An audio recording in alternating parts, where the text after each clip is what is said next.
And a welcome here to Wake Up Call with Dan Tortora, where sports truly meets that thing called life. We appreciate you being here with us every Monday through Friday between 9 a.m. and 11 a.m. Eastern Time. We are here with you inside of the Great Lakes Honda City studios. Great Lakes Honda City, available to you on 7140 Henry Clay Boulevard in Liverpool, New York. Open Monday through Saturday for sales and service. And with their new and used lot of vehicles, you will have something for every family to take home. So make sure you head off to GreatLakesHondaCity.com, get some more information, and then go off to Henry Clay Boulevard and let them know the DT sent you their way. With that being said, inside of MonPawsPopcorn.com's What's Poppin', very happy to have a double dose of the Dolphin Dive. Say it 10 times fast. I dare you. So we will have a lot of good stuff coming up here this morning. We're going to start with Alex Welliver of the Moyne men's and women's swimming and diving teams are going to be with us today. We got women's swimming first with Alex, and then men's second with Colby. Randall is going to be joining us here. So Alex gets to tell us all the secrets about Colby before Colby comes on the show today, and then Colby will have a rebuttal. And then in hour number 2, Jason Lucas is going to be joining me for a very interesting way of talking about the college football playoff and the NFL playoffs. We're going to be playing the game Would You Rather. And in that Would You Rather game, it's going to connect us to the college football playoff and NFL playoff analysis. So we're going to have some fun with a sports and entertainment vet, Jason Lucas, in hour number 2. So with that being said, it is my honor and my pleasure to be picture-in-picture in this Dolphin Dive with Alex Welliver. Alex, how are we doing today? Absolutely amazing. How about you? Doing very well. I love the energy. When we were talking off the air, positivity, smile, energy. And then I said, how you doing today? Absolutely amazing. How are you? Can we bottle up this energy and can we send it to the rest of America? Do you think that that's possible? Hopefully. I mean, good vibes always. Where does the positivity come from? What kind of brings that out in you every day? I don't know. I always, like when I was younger, people used to call me Smiley as my Okay. nickname because I was just always, you always give a smile, you're gonna get a smile back. So just always trying to like put that positive energy out to other people. Well, it's needed. It's appreciated. I thank you for it. You had practice this morning, so you're in the pool this morning, and yet you're still smiling and you're still excited. What can you hmm say about how practice goes? How this, because I know that coach, I obviously know your coach very well.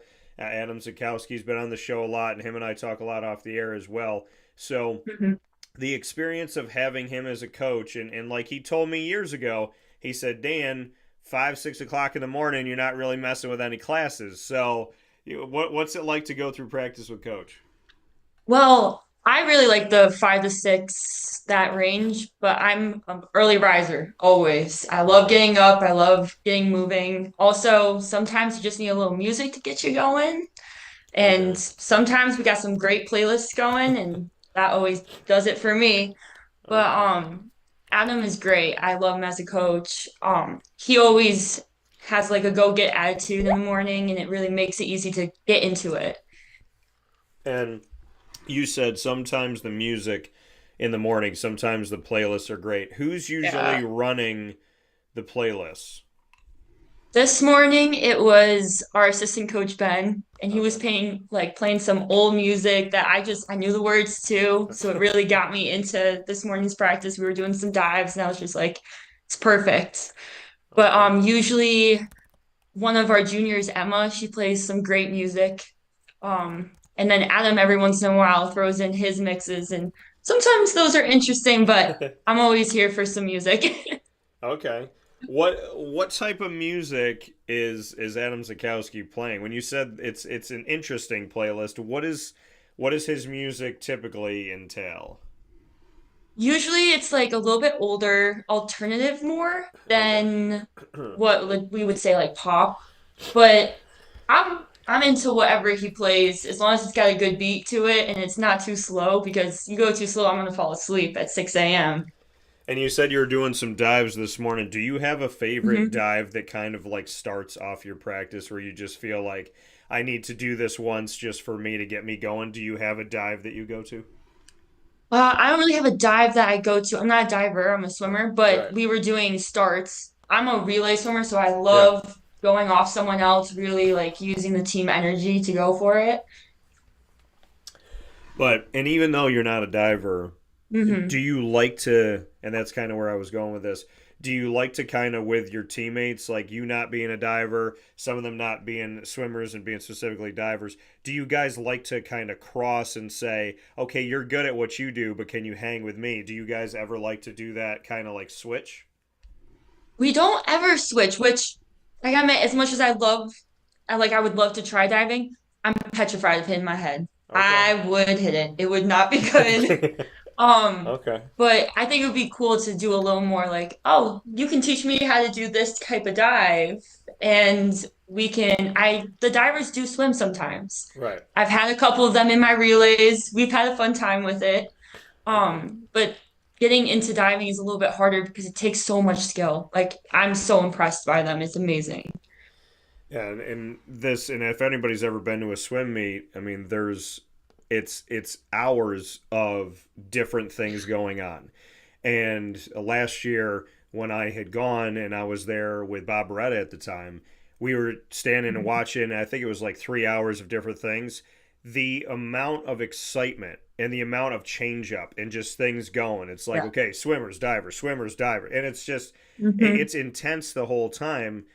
For you, do you like that atmosphere? Because also you're in a room, like if people have ever been at the pool at Moyne, where it's kind of like that when it gets really loud, it just stays in that room and it almost Yeah. like stays in your ears.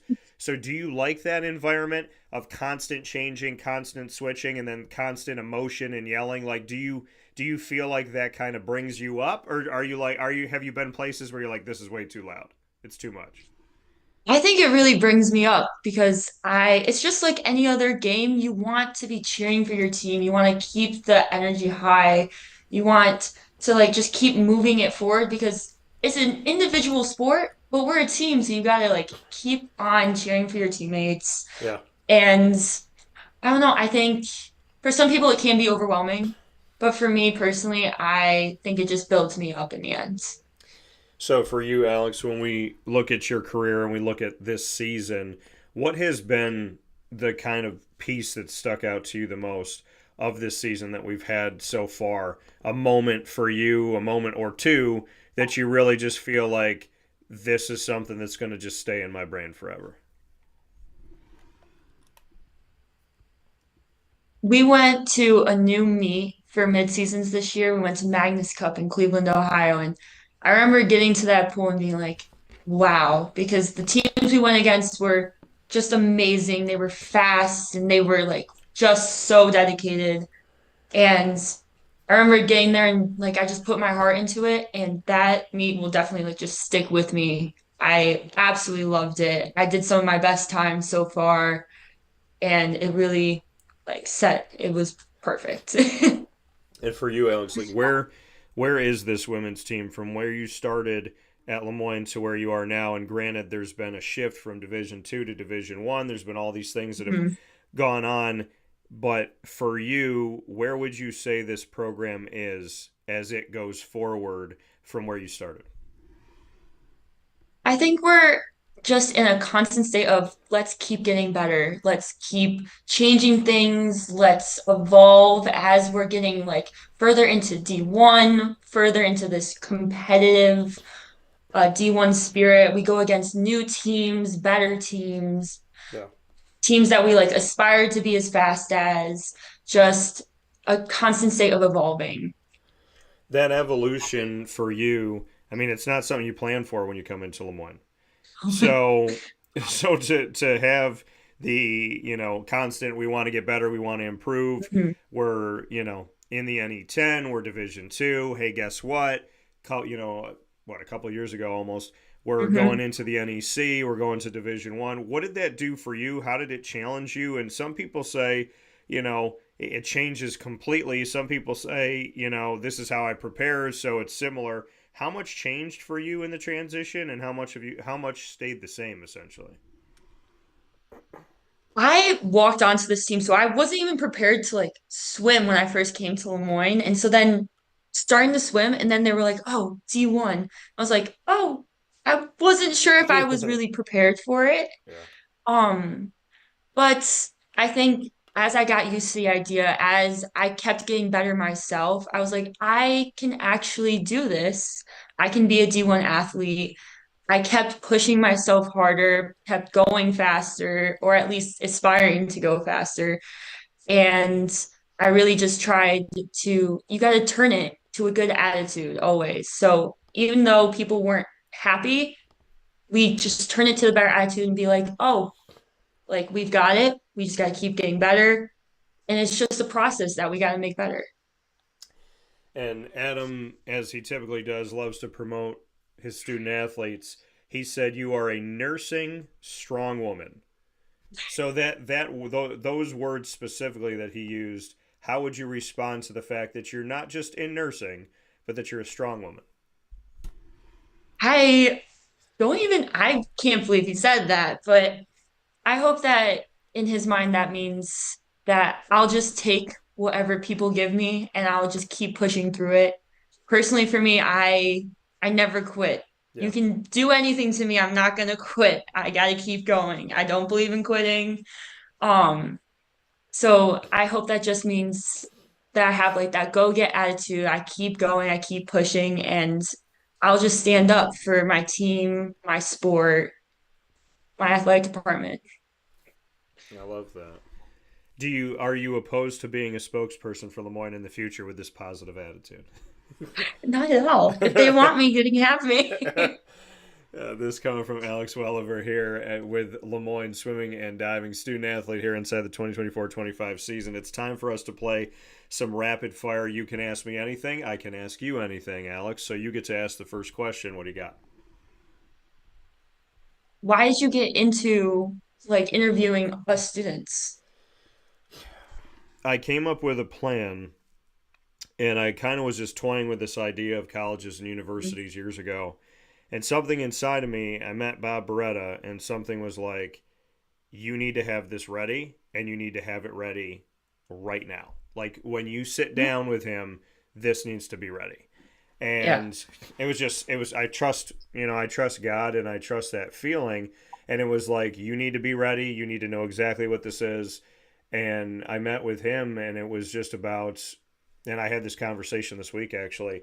I said, I love the students. I love the students. I love the coaches. I love the fact, I mean, this is my hometown. And for me, Lemoyne is something that I've just kind of taken on as part of the family. Linda Lemura, Mhm. Dr. Linda Lemura, she said years ago, she's like, you are a part of this Finn family. And it makes me feel really connected with the people. And honestly, the stories that I get to tell with each and every single one of you, they move me, they inspire me. I haven't met a bad student athlete who doesn't care. So it's just been a really, why did I get into it? Because there was just this belief in what I do and that I could make a difference. Why am I still in it? Because of people like yourself that spread positivity and care and go out into the community and try and do good things. And Mhm. who doesn't want to tell the story of somebody chasing their dreams, being positive and, Mhm. smiling through life instead of the alternative. So I think Lemoyne I know Lemoyne has definitely inspired me. And I'm happy that whatever inside of me was like, get this ready for Lemoyne. That was like almost 4 years ago. So my That's que- awesome. thank you. My question back to you, Alex. If you took over my show for the day and it was Wake Up Call with Alex Welliver, who would be your three guests and why? Mm. I think like anybody or in Lemoyne. Anybody. Oh, well, I want to talk to our new athletic director Okay. because I haven't met him yet. I would love to like sit down and talk to him, see what he has planned for us. Okay. Well, at least my team in the future. Who else? I would love to talk to the NEC director just to see like where they plan on bringing all the sports Okay. in our division. Um, I don't know who my third person would be. Definitely those two though. Okay. So you'd want to talk to Phil Brown and Noreen Morris. I can Yes. send messages out to both of them today. Say, hey, guess what? You got shouted out on the show, and you have an interview you need to do. What's your last question for me, Alex?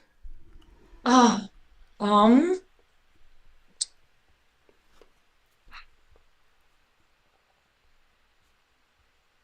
who are you rooting for in the Super Bowl this coming? Oh boy, who am I rooting for in the Super Bowl?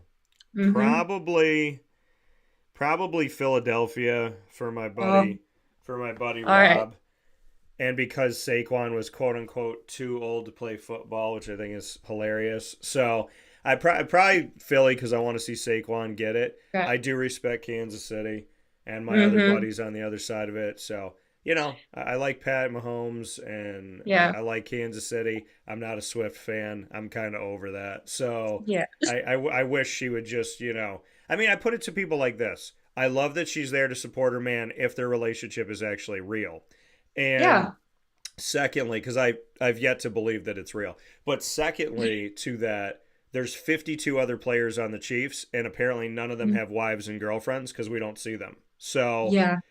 I just kind of feel like Pat Mahomes has been married, he has Mm-hmm. kids. Maybe we should show his wife like once a game if we're going to Yeah. show, Travis's girl. I mean, if we showed the girlfriends of every NFL player, some of them would change every year. So That's true. I think we should probably maybe shout out some other wives and girlfriends that have been with these guys for a long time Mm-hmm. consistently. Maybe show some love to other women. I don't know. That's just my thought. But yeah, I'm gonna go with Philadelphia All and right. and hope for Philly. My question back to you is, if you could swim any type of like if any event whatsoever with Adam Zakowski, you versus him, which one do you think you'd want to take him on the most with? Pardon me. Ooh, I think I think I've got him on endurance. So I think I'd have to go for like one of the longer ones, like at least a 500, maybe 1,000. Okay. So then I think I could get him in the long run because I don't think he could keep up for that long. Okay. So you think he could bring it initially, but you want Oh to yeah. try and out endurance Adam Zakowski. Yes. Okay. Knowing him and knowing that he's probably listening, I feel like he's going to take this personally, and I feel like he's going to accept the challenge. So, Yeah, he might. yeah. And if that happens, then you need to let me know so that I could come and film Okay. it because there needs to be a witness of the winner. So, Gotcha. okay. Alex Welliver here with us on Wake Up Call with Dan Tortora. Colby Randall coming up next in a double dose of the Dolphin Dive, and we're staying in the pool with Moyne swimming and diving. Alex, thank you for your time. Thank you for your positivity. Thank you for your smiles. And I definitely appreciate all that you've done, and I look forward to seeing what you and your teammates will do as you step forward. Thank you, and thank you for having me. Absolutely. Take care. Have a good day. Bye. See you. That coming from Alex Welliver one more time. You got to keep that energy on the show. I feel like we should have just had Alex for the whole first hour. That's how we should do this thing. So, with that being said, not that we don't want Colby on, but I think we keep Alex for a while. Colby's got to keep the energy up. I mean, I don't know if he knows that he's got some big shoes to fill. So, we're going to bring Colby on here momentarily to join us where sports meets life on Wake Up Call with Dan Tortora. We appreciate you being here with us on Facebook.com and YouTube.com, both / Wake Up Call DT, and on wakeupcalldt.podbean.com. So, however you're connected with the show, we thank you so much for tuning in to Wake Up Call with Dan Tortora, where sports truly meets that thing called life. So, we're going to be bringing Colby Randall on, also from Moyne Dolphins swimming and diving, and we got Colby here. So Colby, I hear, is going to be working in the world of law. So get ready, everybody, because we're going to make it real, real. So we got some good stuff coming up here, and happy to have Colby on the show. Colby is with me picture in picture in this double dose of the Dolphin Dive. He just had Alex Welliver on the broadcast, and now Colby Randall joins us, also from Moyne, swimming and diving, student athlete in the 2024-25 season. Colby, how are we doing? Good. How are you? We're doing very well. I don't know if you saw any of Alex's conversation with me, but some big shoes to follow. Is she always that positive? Oh yeah, she's a good sport about everything. So yeah, she's very friendly. So So for you, do you consider yourself? She said, "I'm a morning person. 5 6 a.m. Good with her. Good to get up and go to practice and jump in the pool." Are you also a good wake me up at the crack of dawn and I'm ready to go? Or are you like a please let me sleep? so unfortunately, the way my schedule works and everything, I have to be an early morning person because I can't make like the afternoon practices. Yeah. So my freshman and sophomore year was a lot harder than it is now, and I've gotten way more used to it. But I'm not that bad about getting up anymore. So for you getting in the pool this morning, what did you take away from this morning? And by the way, it's like it's such an amazing. I feel like it's something that like I'm Italian and Hispanic. I feel like it's something that like my Italian family would do, right? You want to wake a kid up, just throw him in the water in the morning. But like, how does that wake you up? And what what positives do you take? Like practice this morning. Have you just gotten to a point where you're like, yeah, it's early, but as soon as I'm in the pool, I just kind of get in my groove. Like, do you feel that now? Yes, absolutely. I mean, by the time that we get there, we get changed, we get ready to warm up and get into the water. It's you're definitely awake. You're ready to go. It usually takes about like 500 yards for me to really feel like I'm not asleep anymore. And Okay. that by the time that comes around, I just cruise through practice, do what I have to do, and then look forward to being done. To be honest, and then being able to get out of the pool and start my day with school. It takes you the length of 5 football fields to get awake. I love I love that. That's some good stuff to hear. I'm going to keep that in my back pocket. So Colby, for you, why swimming? Why did you get into this? So when I was going through high school, middle school, elementary school, I was a three-sport athlete. I was soccer, swim, and baseball, and I focused on all of those until about high school, where I kind of found like a love for swimming. I really started to enjoy it, and then kind of focused just on swimming and baseball at that point. And then when it came to looking for colleges to uh, compete athletically at, I was just looking around, and I reached out to Joe Hanna at the time, Yeah. and he called me later that day and said, "Hey, I have an open roster spot if you want it. You just gotta take it today." And I said, "Okay, absolutely, I'll take it." And that's how I ended up at Moyne and why I decided to go swimming. So So Coach Hanna, who was obviously the head coach before Adam Zakowski when Adam was an assistant, and Adam also a student athlete at Lemoyne before that, when Coach Hanna called you up and said, if you I got a spot for you, but if you're gonna take it, you have to take it right now. What made you kind of knee jerk back and say, okay, like if this is an exploding offer, I'm gonna take it? um, a big thing for me was I wanted to compete athletically at the college level. No matter really what level it was or what sport it was, I just find value in holding yourself to like a disciplined routine and stuff like that. And I had already visited Lemoyne a couple times, and I loved the school, I loved the atmosphere, and I loved every other part of it. So when Coach Hanna reached out to me and said that I had to take it or it's gone, I was like, absolutely, I can't turn this offer down. Yeah, and looking at that hindsight 2020, when he said take it or it's gone, and you took that offer, and now here you are years later. How do you reflect on that if you would make that decision again? I would make that decision 100 out of 100 times. I mean, it was probably the best decision of my whole entire life. I've met some amazing people. I've done some amazing things, competed in some amazing facilities. I mean, big shout out to Coach Adam. He had big shoes to fill with Coach Hanna, but he's done a great job and will continue to do a great job. And I feel like if I didn't end up taking this decision, I'd be in such a different place Yeah. right now. Just the benefits of what has happened to me in my life because of this has just been amazing. And what have been some of those benefits? When you say, the benefits that have happened to you in this life from making the decision to go to Lemoyne, what have those been? I think we got Colby frozen here for a second. We got a little frozen pool going on. Let's see if we can fix this up. So we're bringing Colby back in here on the broadcast here on Wake Up Call with Dan Tortora inside of the Dolphin Dive. So no worries, Colby. So you said that there's been benefits that have come from making the decision. What have those benefits been? Those benefits have just been, like I said, making tons of friends, I've had friends from when I was a freshman who are seniors to now when I'm a senior and they are freshmen. Um, the academic opportunities that I've been afforded because of this as well. I've met some amazing professors and stuff like that.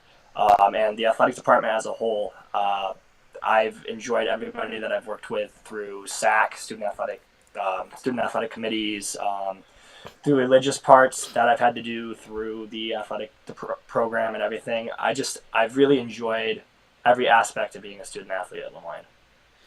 And like you said, you've been involved in so many different parts.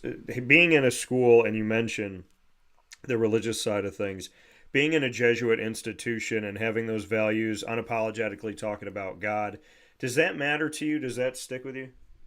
Yeah, I'm a practicing Catholic, so to me it is important to have kind of a religious background in almost everything you do. So the fact that we embrace our Jesuit culture Yeah. as strongly as we do and that it is a forefront of our minds, I think is a very important thing for not just athletics but for daily life. Yeah, I think it's huge. And you said something interesting there, and I totally caught it and I understand it. There's I'm a Catholic or I'm a Christian or whatever, or I'm a practicing. Like I'm actually in my faith. So how important is your faith to you when you say, hey, I'm in it, I'm practicing, I'm not just calling myself this thing? I We got a little frozen again here. So we're going to bring Colby back in here momentarily, talking about his faith here on Wake Up Call with Dan Tortora, where Sports Meets Life. Okay, Colby, go ahead. All right, yeah. I don't get to go to church as much as I want to or like to. However, I always once a day just try to think of something like religious or something along those lines, and really kind of ground myself within my faith. And whenever I can, when I'm home or something, I would like to go with my grandmother or my dad to church. It's mostly Christmas and Easter, but I try to take as many opportunities within the Catholic faith, especially here at Lemoyne, whether it's the Mass of the Holy Spirit or the Athletes Mass at the end of the semester. I always enjoy going to those and sometimes speaking, sometimes doing the readings. So yeah, it's a big part of my life. What in the athletes mass? What is that like? It's actually a really cool experience. So it's right before our end of the year awards athletic banquet, and there is a mass that is just held for the athletic department. And it's really cool. It's just a normal mass, just a regular mass for that week, but it's ran mostly by the students. So you have Father up there, but it's usually like we're doing the readings, we're helping out with communion, we're helping out with the songs, the liturgy, all that kind of stuff. Like it's very the message is also very based for the students. Yeah.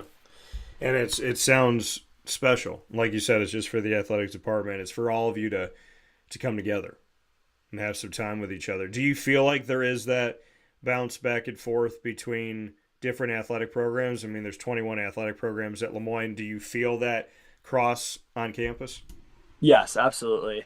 We all do a lot of stuff together, and when we have big meetings and stuff like that, it's there's always started with a prayer or something along those lines. So that's a very cool part of it. I mean, for the last 3 years, it was Father Nash. I don't know who really does the prayers anymore, but it was always Father Nash reading something for us. He was our head athletic Jesuit, I think is what, I don't know his actual title, but that was really.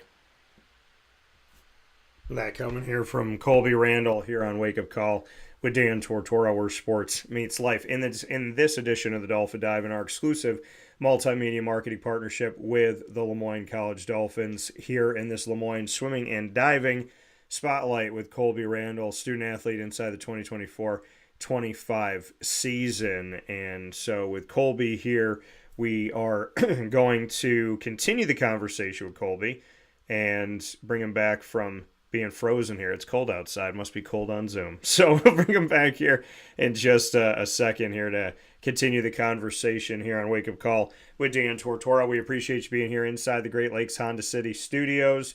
And Colby, apparently the ice outside just loves being inside too. So looking at your favorite thing to do in the pool. So bring me into, if you could do any event, anything at all, what would be the one where you would look at Coach Sikowski and be like, put me in it. Like, are you in it right now? Are you doing it right now? Are you doing your favorite this season? Or is there something else that you're like, man, I wish I could just like add this to my wheelhouse? Yeah, so I would consider myself a stroke specialist. I really only do breaststroke. So that's always been kind of what I did ever since high school. So Coach Zakowski's always been really good about putting me into that. And so really I am doing my favorite things right now. For me, it would be the 100 breast is my go-to all the time. And for you, like you said, you've always kind of stuck in that area. Why is that? Did you just kind of find out like, hey, when I'm in the pool and I'm doing different things, like this is where I've been most effective? Is it just the feel of it that's been the most fun for you? Why did that become your focus? So when I was in middle school, first like doing competitive swimming, my coach, her name is Benita Cataldo, and she just started working with me on breaststroke, and I was the first kid to pick it up out of the Okay. whole entire my group, and I picked it up quicker than anybody else, and my legs were just able to do the kick because it's just a funky kick. So my legs were just able to do that kick faster, and ever since then, that's all I've worked on and all I've been really good at. I guess is how I would put it. So, having that, like you said, you were like the first one to pick it up. Is it still fun? Like, do you still, because I know you're a D1 athlete, you got to focus, you got these meets, you want to try and win. There's, history that this team has made already this season. Do you feel kind of the weight of it, or do you still feel like, hey, no, this is fun? As much as I'm doing this as a D1 athlete, as much as we're trying to win this meet, I'm also enjoying myself. Yeah, I've always enjoyed competing and swimming my events. This year has been a little bit of a different experience for me, just because the swimmers around me have been such an elevated level this year with our freshman class and our sophomore class, and all of us really taking it up a notch, as you said, to this Division One level. So it's been really cool as a senior, kind of just watching. I know what my times are going to be. I know I'm not the fastest. But I love watching these other guys compete, Yeah. and I love competing myself and trying to beat myself every single time. And for you, I mean, like you said, you're a senior, so you're taking on the fact that, you came in, it was Division 2, it's transitioned to Division 1. What has that transition felt like for you, and how have you experienced it? For me, it's been really, really, really exciting. We've gone to some really cool places, really cool facilities. We were just in Cleveland well, not just in Cleveland, but for mid-seasons, we were in Cleveland around Thanksgiving time. That was really neat to go to those facilities. But my experience from this change from D2 to D1 has been really interesting, because when I first got here, it was all COVID really still. We were in Yeah. between some interesting meets. We were not sure what we were going to do. Our training trip was held here at Moyne when we come back for Christmas. So it was never, we didn't get a true swim season until my junior year, where we were in D1. So I didn't really know what a true Division 1 or Division 2 swim season was. So for me, it's just been really exciting and really cool. And I've loved seeing the Dolphins and national media and stuff like that. It's just been a really cool thing to see.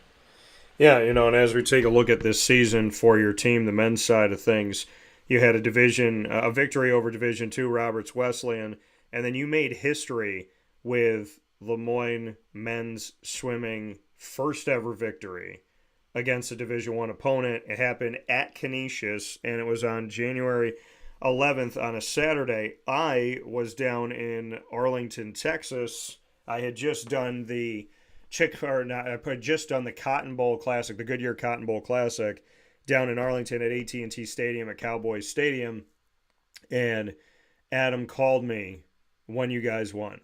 He called Phil first, Phil Brown, the new leader of athletics at Lemoyne. He called Phil, and then he said, "You are my second phone call."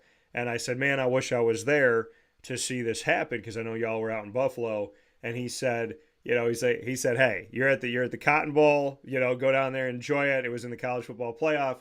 But the fact that he called me, and my relationship with Adam has always been great from the beginning, the connection that we had that day, I just want you to know, I want your teammates to know that getting that phone call, I know exactly where I was standing. I was outside of an old cinema called Alamo Cinema, It was cool outside. I was all bundled up, but the sun was shining, and I had walked across the street from the cinema, and he called me and he told me what happened. And I just remember standing there saying, like, I can't believe that I was like one of the first two phone calls that you made. So bring me into that moment at Canisius to make history and know that forever you and your teammates will be the first men's swimming team to ever win a Division I meet in Moyne history. Yeah, that was a crazy experience. We knew at the beginning of the year that we'd have a couple opportunities to make that accomplishment happen, and in the end, it was we showed up. We put all that hard training to use, and we showed up. We performed the way we needed to. It was really cool because at the beginning we started with the medley relay, and we just out touched them, and it was really cool just to see that kind of competition, because like. Oh, we lost Colby again. Talking with Colby about the competition here, and hopefully we'll get him back. Little internet freezing. There we go. So what were you saying, Colby? You said the competition, and then you cut out for a second. Teams such as like St. Bonaventures and Niagara, that was a close meet, but Colgate, teams such as that have been really kind of beaten down on us. So it was really cool to see when we really put it all together and we face somebody that we can win. And it was a really cool experience for all of us, from everybody from seniors to freshmen. Big shout out to our diving team. They got us some very valuable points. Our medley relay teams, our free relay teams, all of our swimmers. Really, it was a big milestone for us. Yeah, and you had seen Canisius earlier on in the season, right? Because you had a multi-school meet event. So when you had seen them back then, did you kind of get the feeling of, okay, they're going to be competitive, but we feel like we can really do this? Yeah, when we saw them at the Cleveland State midseason meet, we saw some close races between us and them, and then we also were kind of looking at their times, comparing them to our times, and we saw that, yeah, this is going to be a dogfight. It's going to be, we need to have our best swims. We need to beat the white cap that's next to us no matter what. And the difference between a 6th and 5th place finish is what could, in the end, make it. So we really showed up. We were excited to swim in a really nice facility such as ECC out there in Buffalo. And so it really just took that whole mindset, and we were competitive. That coming from Colby Randall, making history with the team in the first ever Division I meet victory for men's swimming to be a part of that history. Colby, we're going to play some rapid fire. You and I can ask each other anything in the world. You get to go first. You get the first question. What do you got for me?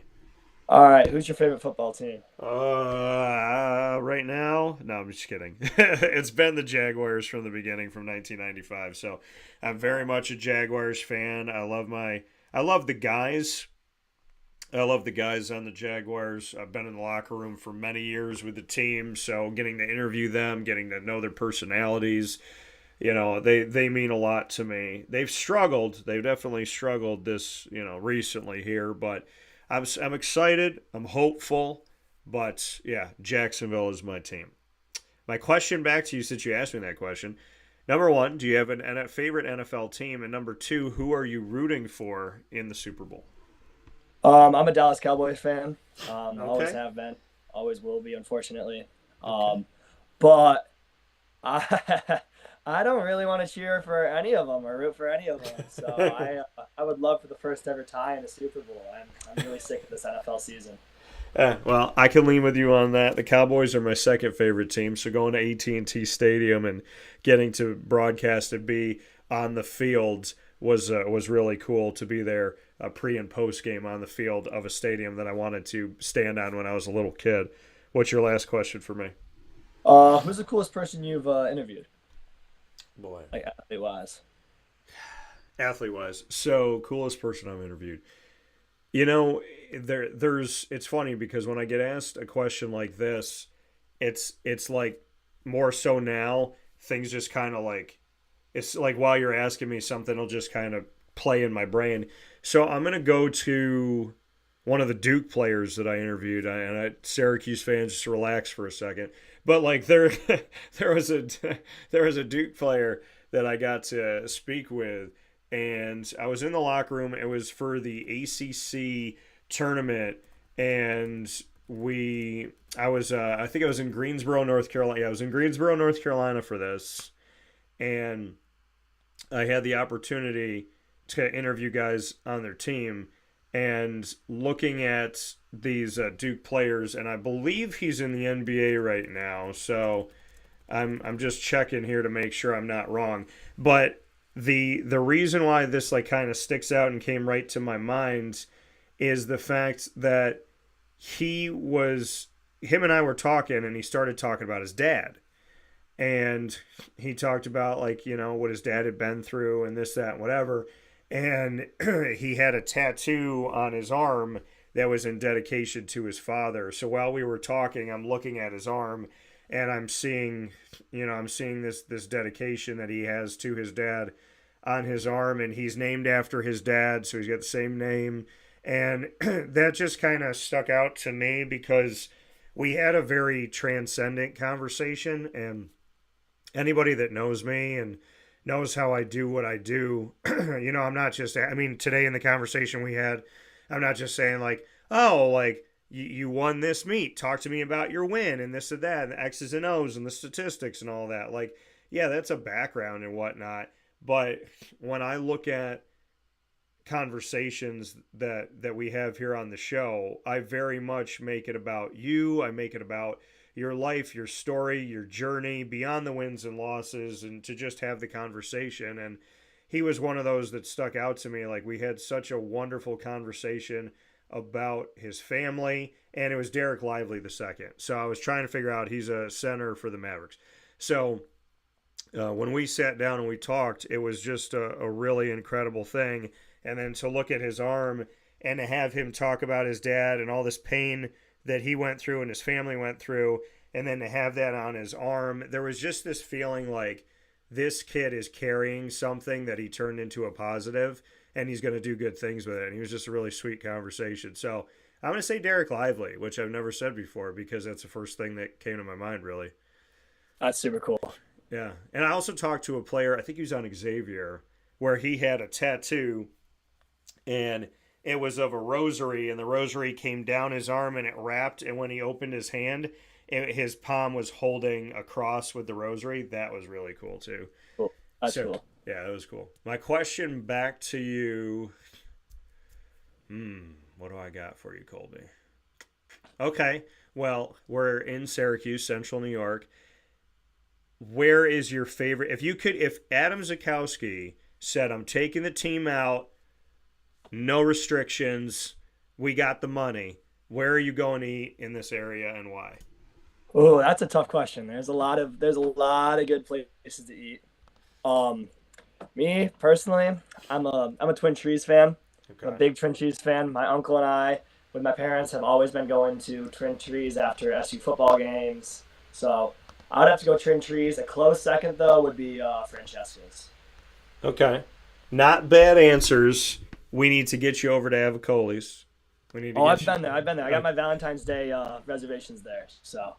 Okay. You have your Valentine's Day reservations there this year? Yes, sir. Look at you, smart man. So what's the go-to at Avicoli's? Well, last time I had the French onion soup to start with. And I think I had some like Alfredo dish. So I've only been there once before, but I'm excited to go again. All right. So Valentine's Day, do you have anything else planned for Valentine's Day that they're not going to hear that you can tell me? No, I don't think so as of right now. I got to start getting working on that. But right now it's just Avicoli's, and probably just a nice date night. Okay. Well, I respect it. If you're bringing someone special to Avicoli's, I respect the fact that at least we know, Colby, your game is on tier 1. So yeah, I could appreciate that and respect. I'm going to make a phone call, be like, hey, Colby Randall's coming. What time are you going in on Valentine's Day? I think it's 7. Okay. I might have to send a little message over to Avicoli, say, hey, 7 o'clock, my guy Colby's coming in. You make sure you treat him right and make this special for them. Get a little VIP. So I'll see what I can do. I'm gonna send that message. I can't promise anything, but I'm going to be like, hey, just make sure that just a little, I'm trying to help the man get some brownie points here. So I'll do what Well, I I appreciate can. I'll do what I can, Colby. So with that being said, Colby Randall, the Moyne swimming and diving student athlete inside the 2024-25 season, a member of the men's swimming and diving team that made history with their first ever Division I meet victory, and that will be forever in our record books here on the Heights. Colby, my pleasure having you. Appreciate you, and I look forward to talking with you soon. Thank you so much, Dan. I really appreciate the opportunity. Of course, man. Take care. Have a good day, okay? Yeah, you as well. I see you. That coming from Colby Randall here on the broadcast, and I will do what I can. I will. I'll try and work some magic. Listen, if I don't have a date for Valentine's Day, the least I can do is to make sure that somebody else's date is grand. That's what I want. I mean, that's what I want. That makes me happy.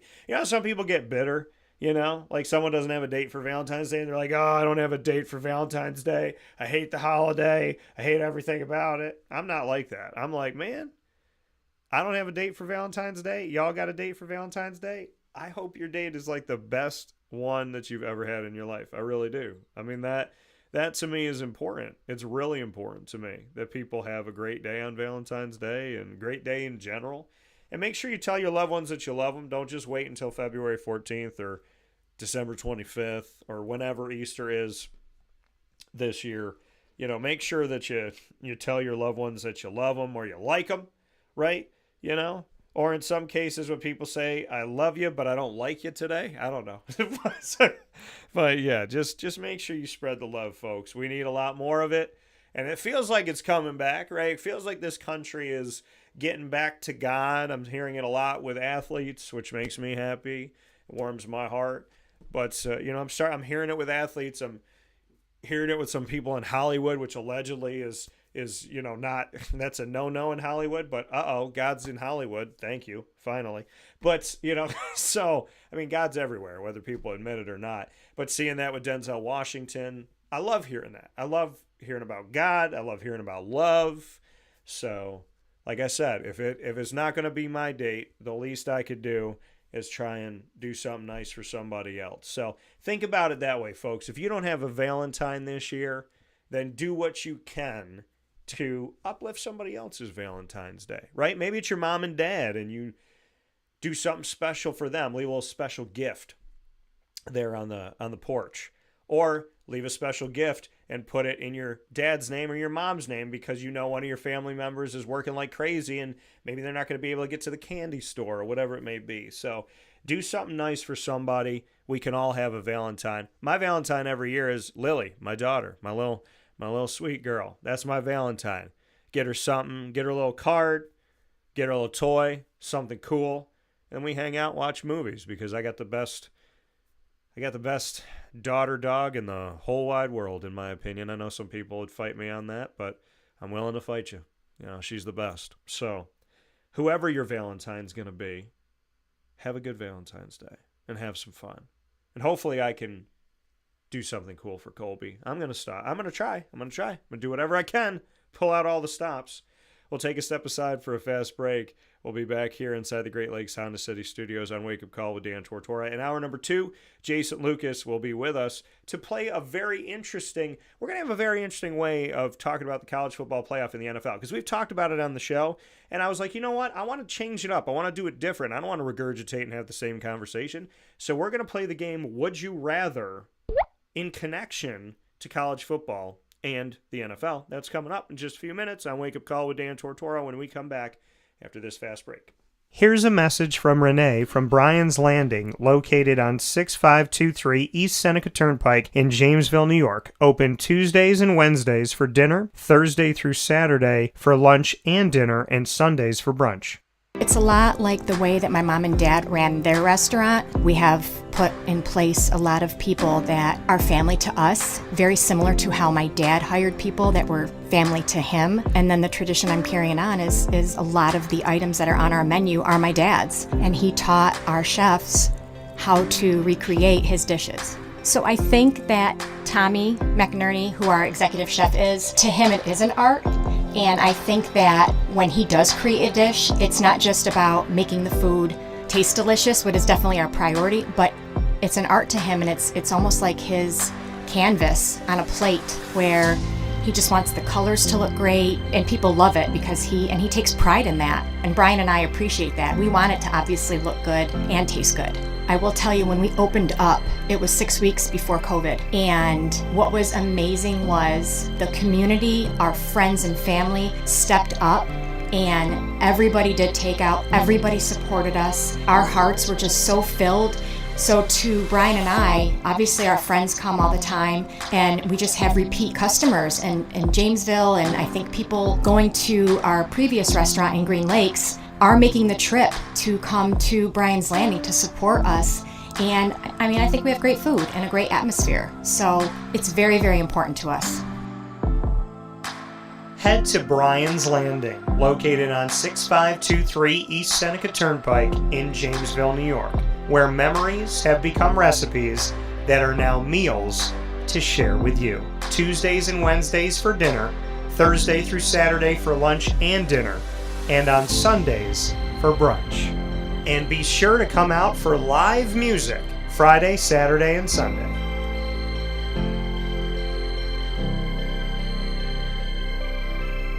Here is a special message from Brian Bruno, owner of Servomation Refreshments Incorporated. I grew up in the family business, had the experience of working for a national food service company with thousands of employees, and as much as I enjoyed the experience I had, there's something about, owning my own company and being able to change the things I saw wrong with the industry firsthand, which is why I moved back to my hometown in Canastota, New York to launch Servomation. It was back in 2007. When we first started the business in 2007, really you didn't find any machines with credit card readers. There's a lack of variety in machines. You got stuck with basically whatever the vending company wanted to sell that day. There's a lot of inefficiencies in the business, and those were all things that we saw as opportunities, both from a customer level to improve and from an operating level to be more efficient. We've really been at the forefront of introducing retail technology into our space. We were doing self-checkout back in 2009 before it really became a national phenomenon. The whole point of it isn't to just improve the customer experience, it's to make it feel more like a retail environment where people don't have to be afraid of what they're buying behind glass. They don't have to be afraid of not being able to see the ingredients of the packages. It was an easy transaction from that standpoint. If we were to reinvent something, we wanted to make sure what we were making looked and felt more like a deli and not like something that you would traditionally see in a vending machine. I was tired of hearing for years the customers say the wheel of death because the vending machine would circle around with the same tuna salad in it. What we wanted to do was it really change the perception of that food. So allowing customers to touch it, allowing customers to feel the weight of it, allowing customers to see the freshness of it, and also the variety of it really helps them change the perception and ultimately the value of what we bring to them. The point of differentiation you have to make is either in value or the quality, and I think on both of those fronts, Servomation has really in large part changed that value system for employees, so they no longer have to worry about bringing their food from home or having to leave their desk during the day and rush out to get back in time for their break to end. We're bringing something that they can count on in their break room every day, and they know it's going to be there, they know it's going to be fresh, and they don't have to worry about it being sold out or something that they don't enjoy. We've also heavily invested in flavored water machine, so you can get a glass of water with a fresh piece of fruit in it, along with bean to cup coffee machine. So there's not a day that goes by we're not surprised when we get customers that call us and say, we didn't know you could do all this. We're really lucky to have a strong group of dedicated employees. Most of our employees have been with us since inception.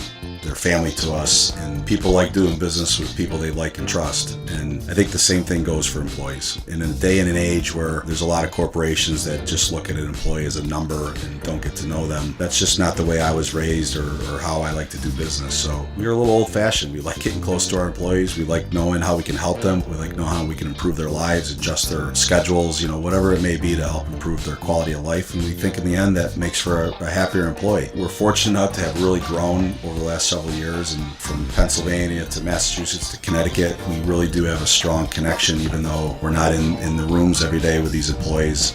There's not one single employee that we feel like we don't know, and certainly we know they can call us at any time, and they're definitely treated as family to us. I wake up every single day really excited to surprise our customers in a good way. The one thing I can tell you is I think that every one of our employees and every one of our customers will continue to be at the forefront of every decision we make.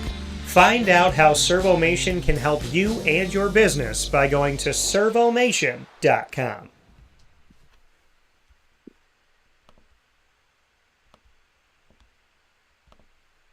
Nope. In these unique times, there are those in our community that give us a sense of normalcy and positivity. Pizza Man on 50 Oswego Street in Baldwinsville has been here for you for over 35 years and is here now. Call 315-638-1234 or order online at pizzamanbville.com to bring those familiar tastes into your home. And remember to come see our monthly on-site broadcasts centered around the community and our Baldwinsville Bees. Pizza Man in Baldwinsville. Any way you slice it, they are always here for you.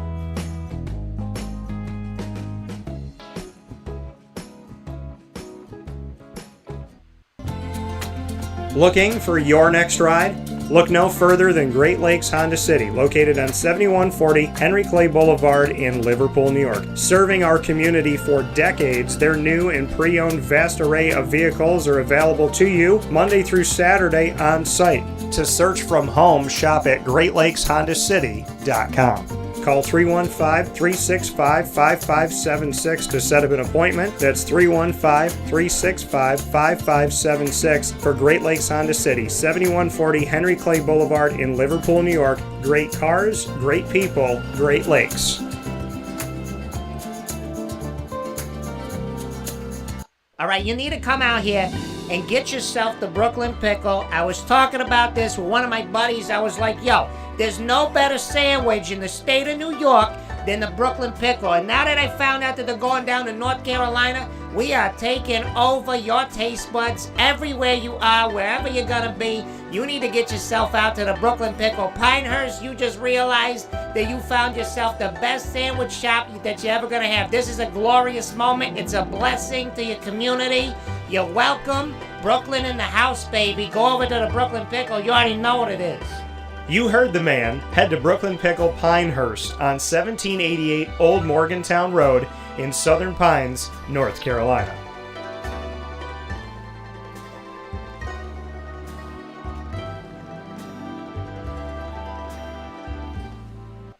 And a welcome back here to Wake Up Call with Dan Tortora inside of the Great Lakes Honda City studios. You will find Great Lakes Honda City on the wonderful Henry Clay Boulevard. Y'all know it very well. For those of you in central and upstate New York, you'll see it on 7140 Henry Clay Boulevard is where we will be. And make sure you head out to the Great Lakes Honda City location here in central and upstate New York. We're trying to bring in Jay Bird Lucas. I'm doing the best that I can over here. Trying to bring him in here onto the screen inside the Great Lakes Honda City studios. Let's see, is it door number 1? No. So we're trying to bring in Jay Bird. You know, Zoom sometimes just zooms with me, and sometimes it hates my guts. So we're trying to bring in Jason here to the best of there it is. Look at that. We did it. So we are back here inside of the Great Lakes Honda City Studios, 7140 Henry Clay Boulevard in Liverpool, New York. New and used vehicles, all different shapes and sizes. So all families can find something at Great Lakes Honda City. Great cars, great people, great lakes. Head out there today. For more information, go to greatlakeshondacity.com. We are picture-in-picture with Jason Lucas, and we are going to be doing something very interesting here. I've never done this before on the show. 21 plus years of broadcasting, and we've never had this angle on something. We're going to talk about the college football playoff. We're going to talk about the NFL playoffs as well, but we're doing it in a would you rather game to make it different, because I don't want to have the same conversations regurgitated. So we're going to have a would you rather game between Jason and I. And question number 1, Jay Bird, is coming up in just a second. But first and foremost, how are you? Oh, man, just another hectic day in the life of the busy daddy. Got a little one home today, your niece Carly, and just trying to do the best we can with some floors being installed to my house that's for sale. Yeah, so I know you got an interesting day going on. Hopefully Miss Carly will be feeling better. Please give her a hug and a kiss from Uncle Dan. Please give her my best as always. So our first question, and Jason and I both knew the questions that were coming, but here we go. Would you rather have a first round bye or play in the first round of the college football playoff? If it's staying the same way it is today, I want to play in that first round. I want to give my fans the opportunity to see us play in the playoffs. I think that the way they have it now, it's kind of messed up without, you get the bye, but you don't get the home game in front of your fans. So if they're keeping it the same way, all right, I want to play. All right. Well, history has told us in this 1 year of the 12-team college football playoff that if you don't play in the first round, you don't make it past the second round. So, there's a lot to be said about the fact that Texas played that first round game and they defeated Arizona State, the 4 seed. We saw Notre Dame play that first round game, the 7 seed, defeat the 2 seed. We saw Penn State, the 6 seed, play the first round game and defeat 3-seeded SMU. And we saw Ohio State, the 8 seed, play that first round game and defeat 1-seeded Oregon. So my answer to this, would I rather play in the first round or have a bye? I mean, having a bye guarantees that I don't have to make it through that first round, but Jason brought up a great point, and I agree with that point. Playing in front of your fans. See, my original thought on this was, I want to play the first round because I want to try and have some momentum going into that, and it's been shown in not just football but in baseball and other sports that sometimes when you're the team that's sitting and waiting, it doesn't bode well for you. So that was my original thought of maybe where I was going to lean, but you brought up a great point. First round games are played at the higher seeded's home. So if I get to be the higher seed and I get to play a college football playoff game at home in front of my fans, I would definitely like to do that. So I'm going to say yes, I would like to play in the first round because of the fact of, I don't want to sit and wait and give another team momentum. But also going off of your point, Jay, is that we have the opportunity then to play at home potentially in front of our fans. The next would you rather on the college football playoff. Would you rather be a college football playoff head coach or would you rather be a coordinator? For me, I want to be the head coach. Give me more money and give me more responsibility. I want to be the head guy. Let me call the shots here because I sure as hell don't want to be in the paper for being a coordinator, which really almost never happens anyway.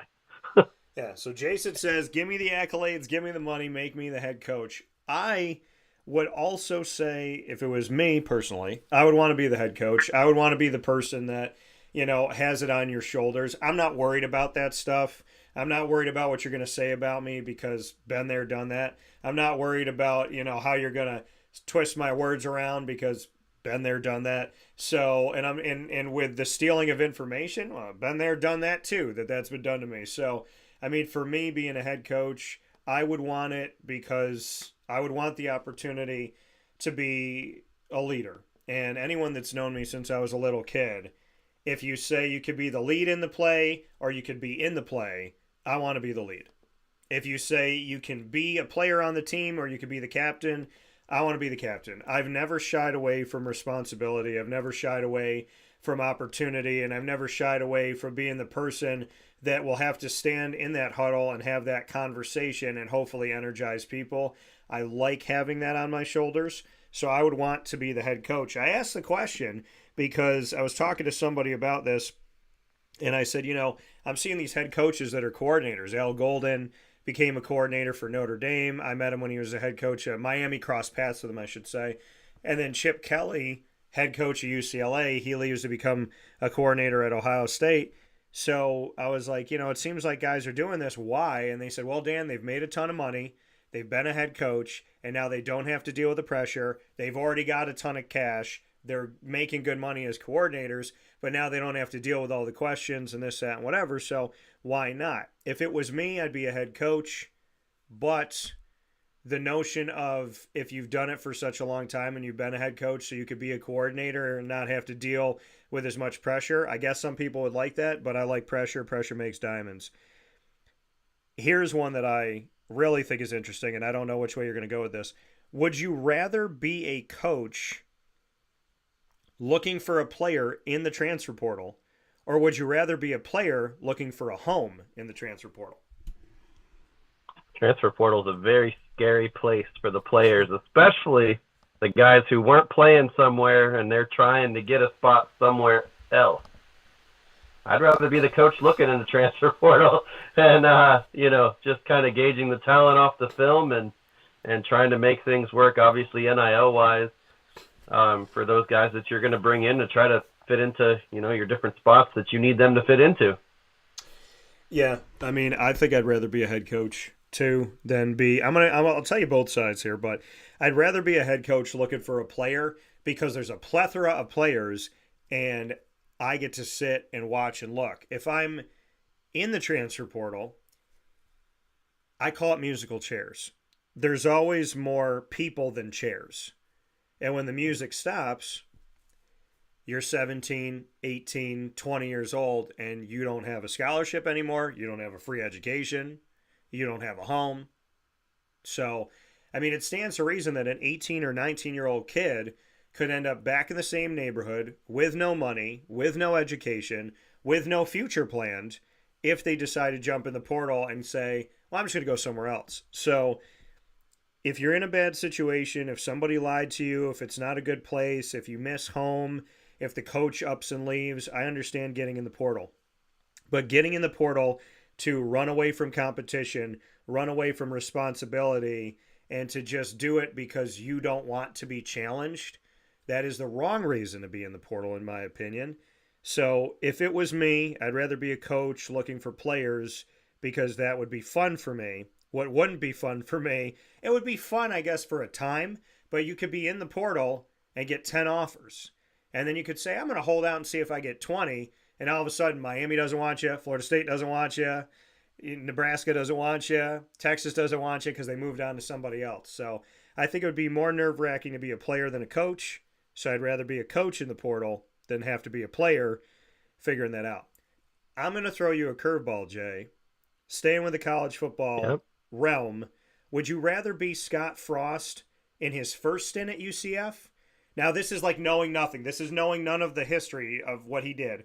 Would you rather be Scott Frost years ago coming to UCF for the first time, or would you rather be Scott Frost coming to UCF right now? I think I've said it before. He's a little bit more polished now. I feel like he's going to come in and do some special things. Big 12 money behind him now, which he did not have before. I guess we do know what he did before, and that was good against that competition, but now it's a lot more difficult. As we saw the last 2 years, UCF's gone on the road and come close against those bigger schools that have the big money. Now on an even playing field with them, I think in the next few years we're going to start to see some things come around the corner. And, I'd rather be Scott Frost today than in 2017. Yeah, like you said, he's had experience. He's had time. I think he's been missed very much so. So I think that's tough. Being Scott Frost the first time around, they didn't know you. Being Scott Frost this time around, they do know you. And it's kind of like a kid coming home. So I'd probably rather be Scott Frost the second time because the fans knew what it was like to have me. They lost me, and now they have me back. And very rarely does this happen in sports where we see a coach get to be the head coach of a team twice. So I would say I'd rather be Scott Frost now as well. I'm going to let you in the Would You Rather here on Wake Up Call with Dan Tortora, doing a different spin on talking about the college football playoff and the NFL playoffs. So many places are talking about it. So many people are broadcasting about these topics. We're doing it in a different way because Wake Up Call dares to be different. We're playing Would You Rather. Some of them are written down. Some of them are not. I wrote down the questions. So, Jay Bird, I'm going to free you up here.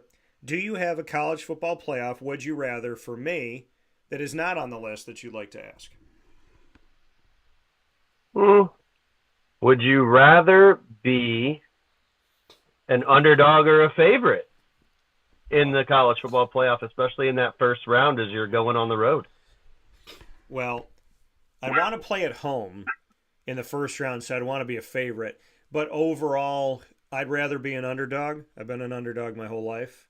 So the chip on your shoulder, blue-collar mentality, we don't have any, we got nobody but us, that type of mentality. I mean, I think you and I have lived in that world. I think, our friendship and our working relationship has proven if we got nobody but you and I, we're going to do well and we're going to figure it out. And so, you believed in me years ago. That's how our friendship started. And so I think I've already lived in the world of it's just me and Jason. Let's see what we can do, because I know we could do great things. So I want to be the underdog. I want to be the one coming into your town, coming into your city. You're all ready. You're all screaming in my face. Y'all are losing your minds. And I'd like to throw that game-winning touchdown pass, look up at God and be like, hey, we ain't got nobody but us. So I definitely would want to be the underdog, because God has let me know pretty clearly that I'm always going to be the underdog going in a room. So I'm totally fine with being that. I like the cartoon underdog as a kid, so bring it on. What about you? Yeah, keeping in mind that Ohio State went into Tennessee and punched them in the mouth. Underdog, They went in there and punched them right in the mouth and then went on to the final and won the thing. So Ohio State, yeah. I'd rather be the underdog. Jay would like to be the underdog. Okay. I'm going to throw another one at you here. Would you rather be, recruiting going forward, would you rather be Marcus Freeman of Notre Dame, or would you rather be, I'm going to mix this up a little bit because it's an easy answer to say, would you rather be Ryan Day because he's got the trophy? So if you were recruiting right now this morning, would you rather be Marcus Freeman, Notre Dame, or would you rather be Kirby Smart, Georgia? Yeah, I'd always rather be the coach of Notre Dame with that NBC contract and all that money that's behind them with the cock and all that stuff they got going on there. I'd rather be Marcus Freeman. And he's got a local quarterback from right here in Lake Mary that's going up there, Noah Grubbs. He'll be a true freshman there next season, which I saw them recently on ESPN saying, Notre Dame's got to figure out quarterback going forward with Riley Leonard done. They got a pretty good one coming. Noah Grubbs actually took Lake Mary to state for the first time, I think, ever. So, future's bright there. I'd rather be Marcus Freeman. Got all that money behind you, buddy. How about you? Yeah, I mean, between the two, I think, Georgia's the big bad wolf, and I can respect the fact that they won back-to-back national championships, but I'd rather be Marcus Freeman, because not that Georgia doesn't do this, but Notre Dame is a Catholic university that promotes being Catholic, promotes having God, promotes talking about God publicly and being unapologetic. So if I was a coach, I would rather be Marcus Freeman, knowing that I'm going to a school that is highly competitive in multiple sports, but more than anything is highly competitive with an emphasis on God. So I would absolutely accept a job at Notre Dame, probably above a lot of other places, and above Syracuse University, because, my show's Wake Up Call and they're woke, but it's different. So I would probably want to, I'd want to be at a school where God was promoted and where morals and values are promoted and where ethics are promoted. And I don't know if I see that everywhere. And I think there's some bullies at colleges and universities, and those need to be weeded out. So I would go to Notre Dame, where we could talk about God and we could talk about family values. I think that that's lacking, and unfortunately, I think it's lacking in my hometown, and I think people have seen that. I think it's been exposed, and hopefully some people can have a change of heart, because if I was the leader of a place like Syracuse, either you get your morals or you get out of my building. That's how I would be. So it's either morals and values or go work somewhere else. Go be a correctional officer if you want to be angry all the time. So I would probably say that. Okay, give me one. Give me a would you rather. Would you rather? Okay, here's one. Would you rather be Mackenzie Milton, the player that went crazy at UCF before the injury, or would you rather be the young upstart quarterback coach that he is now at UCF, coming fresh off Tennessee in the playoff appearances last year? I think I'd rather be Mackenzie Milton, the coach, because I've gone through the adversity, I've gone through the injury, I've gone through something's been taken away from me out of my control that I love, and I had to learn how to live without it, and then I found a way to live with it. So I think I'd rather be Mackenzie Milton, the coach, because I fought through adversity, I lived, God helped me, I got back on the field, I proved to myself that I could do it, and after I did all of that, now I get to help other people go through things, good, bad, and indifferent. And because of my experiences and because of my faith, I can help the next kid hopefully have a better road than I had myself, because I've learned more, I've gained more knowledge and wisdom. So I'd rather be Mackenzie Milton, the coach. What about you? Having seen the movie 17 again, I think I'd rather go back and be the player. My goodness, you got to remember, he was flying high at UCF in 2017 after a year where things didn't go very well in 2016, booed off the field in the bowl game, saw that adversity, came through that, to have the year he had, lead an undefeated season. That had to be so much fun to do that. Obviously, 2018 did the same thing before the injury. A lot of fun, a lot of good times. I think I'd rather be the player. Yeah. Okay. I like that. I can respect that. We'll head back to the college football playoff before we take a fast break here.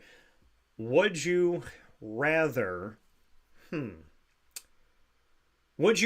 be the day before concert, or would you rather be the pregame concert for a college football playoff game? Would you rather be the event leading up to it in that week, or would you rather be the concert that morning of the college football playoff game? Which one do you think sells more T-shirts? That's the one I want to be at. So if it's the one before, I'll do it. Whichever one you think's going to sell more T-shirts. Maybe we'll call Jessley and ask her which one she'd like to do first, because I think it's probably that one that's the day of. You get a lot more people around there the day of. I think you'd rather be that one.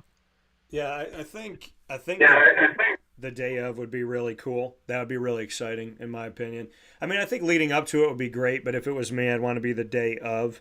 I know Kane Brown was down in Georgia for the college football playoff national championship, and he did a pregame concert, and he was freezing outside, but it was nice to have Kane Brown there. That was really cool, and I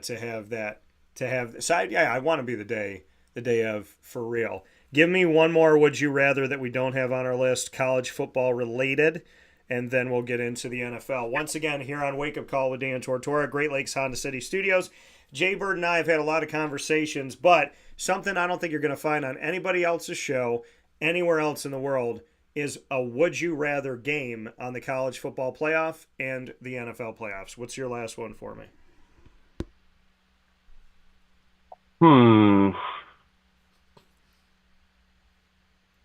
Would you rather, in the bowl game portion of the college football playoff, play an indoor game or an outdoor game like the Rose Bowl, for instance?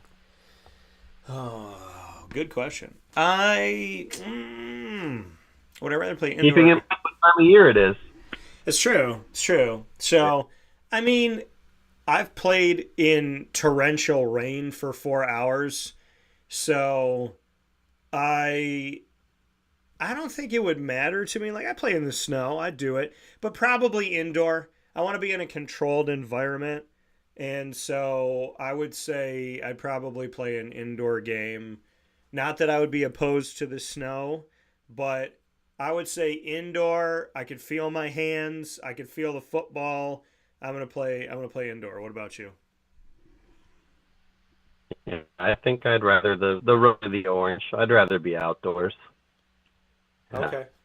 Just be out there in the elements, and it's cool. I don't think even in Miami the weather really comes into play much. So I think I'd rather be outdoors. Okay. Yeah. I mean, if you're playing in nice weather, I can understand that. I'm going to give you one more because I got one more on my mind. Would you rather be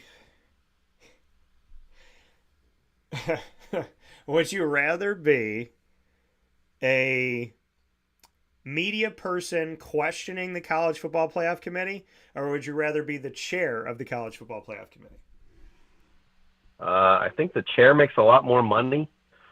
So I'm going to go with the chair just based on, you probably get paid a lot and your say matters more than anyone. So the ability to pick the teams and, people are going to be mad at you at the end of the day, but that just kind of is what it is, Alabama. You got to win your games during the season. Yeah, I feel like I would rather – that one's tough because I would like to – break it down and I like asking the questions, obviously, but I'd probably say I'd rather be the chair because I get to make that decision. There's 13 of us in the room, and so and if I was the chair, I would be a little more fair than we've seen in other seasons. So I feel like I would bring a different angle to things, not saying that those angles aren't brought by the people that are currently there. But I feel like I would definitely argue the little guy and not just all the big guys. So I think I would provide a more well-rounded, more robust decision-making to the committee, and I would maybe present some questions that they may not like, but that maybe they're not being asked. So I think I'd rather be the chair. So, oh my gosh, that'd be so much fun for me. You know that. I mean, like, that all heaven would break loose in there if I got to be the chairperson of college. I'd be like, hey guys, you ready to some up? You know what I mean? Some blank up is what we would be doing. So what'd you say? 100% we would. Yeah, I'd definitely make it interesting. It would be like being on a jury. I'd be like, hey, I put my feet up on the desk and go, I'm willing to stay in this hotel for as long as it takes for some of y'all to get off your high horse and make this decision with me. So, and I'd be sitting there being like, Alabama, guilty, not guilty. Ole Miss, guilty, not guilty. Indiana, guilty. 11 unranked wins. Why are we bringing them in here?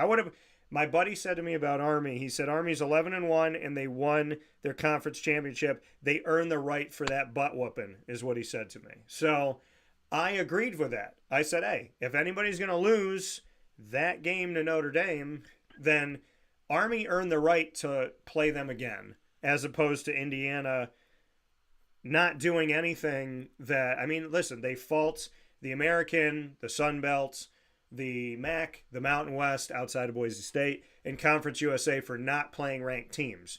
And so what is the excuse with Indiana this year? And they lost. I mean, come on now. I think any one of the teams would have beaten Indiana. Boise State, doesn't matter. So, I mean, to me, could Indiana stop Ashton Genty? So, I mean, that's left to be had. But I just think that, Boise State was one-dimensional and they got a bye. Indiana had no ranked wins and they got in. And I would have rather seen Army if there was another one-loss team. I would have rather seen Ole Miss than Indiana, a 3-loss team that I don't think anybody wanted to play. So, it'll be interesting to see what happens from here. But Jaybird, speaking about what happens from here, we're going to bring him back after this fast break on Wake Up Call with Dan Tortora, where sports meets life. We lost him temporarily. We will bring him back in as we look to have him here on the broadcast. So let's see if we could bring Jay back into the show here on Wake Up Call with Dan Tortora, where sports meets life. We're looking to bring Jay back in, and either way, we're going to take a fast break, and we'll head to the NFL. We'll switch gears, and we'll see who talks about Taylor Swift first, not me. So with that being said, we'll take a step aside. We'll be back right after this.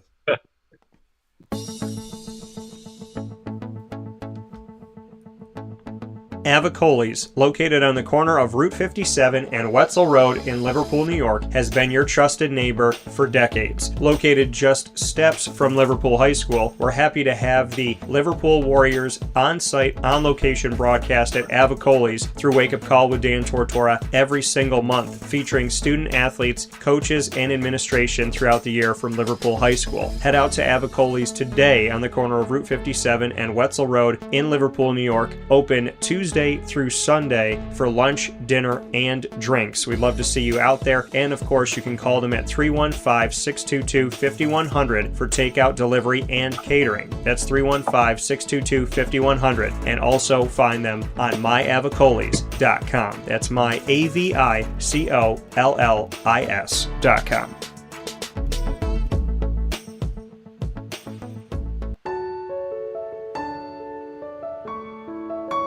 Having peace of mind when you're out of town that your furry-loving friend is safe and sound means taking them to Canine Campground, because we all know that when it comes to the love of our pets, it goes well beyond the call of duty to make sure they're safe and sound. Right, Lily? So take a ride to 242 Johnson Street in East Syracuse, New York, and see Canine Campground and where your dog will be staying in the classic cabin, the executive cabin, the grand cabin, or of course the luxury cabin, because if you know Lily, you know she loves luxury. Now you don't have to wait to the last minute to find a family member or a friend that'll take your dog for a few days.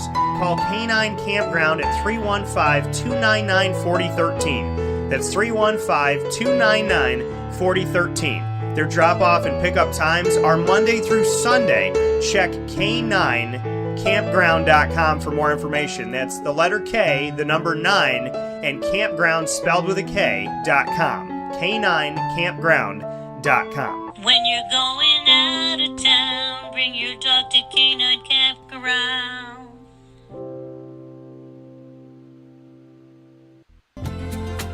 Looking for your next ride? Look no further than Great Lakes Honda City, located on 7140 Henry Clay Boulevard in Liverpool, New York. Serving our community for decades, their new and pre-owned vast array of vehicles are available to you Monday through Saturday on site. To search from home, shop at GreatLakesHondaCity.com. Call 315-365-5576 to set up an appointment. That's 315-365-5576 for Great Lakes Honda City, 7140 Henry Clay Boulevard in Liverpool, New York. Great cars, great people, Great Lakes.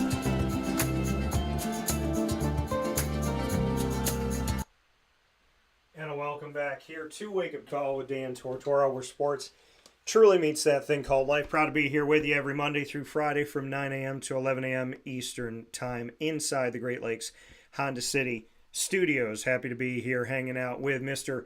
Jason Lucas, sports and entertainment vet, playing a Would You Rather game that is linked to college football, the college football playoff, and the NFL playoffs. We're going to switch gears from college to pro, and in the NFL, this is our first Would You Rather question. Would you rather be a Bills fan or a Commanders fan this week after a loss? Oh, a Commanders fan. You got excited. My boy Jaden Daniels took him all the way, man. He was so close to getting it done. Thought he played well, for a good portion of that game, and darn near pulled it off. I don't want to be a Bills fan ever as a Dolphins fan. Josh Allen, everybody's talking about how bad they feel for him and whatnot. The refs helping Kansas City and all that. That's going to go on for years. Yeah. I don't think we're done with that until Mahomes decides he's had enough. I think, they may as well name second place in the AFC the Josh Allen trophy or the Buffalo Bills trophy. I don't even know. The competition of the AFC is heavy and only getting here as everybody else is getting better. So I wouldn't want to be a Bills fan, and I'd want to be a Commanders fan because things are definitely looking up for them. Exciting year, some young players on that roster. Yeah, let me be a Commanders fan. Yeah, I think, being a Bills fan, listen, they had 4 straight Super Bowls that they lost. Now they've had 4 straight seasons where they almost made it. So they've had 4 straight in the 90s where they made it and they didn't win. And now they've had 4 straight seasons where there was excitement, but they didn't win. So I would rather be the Commanders because they're up and coming. I'd rather be the Commanders because they were playing with house money. They had nothing to lose. Who would have thought?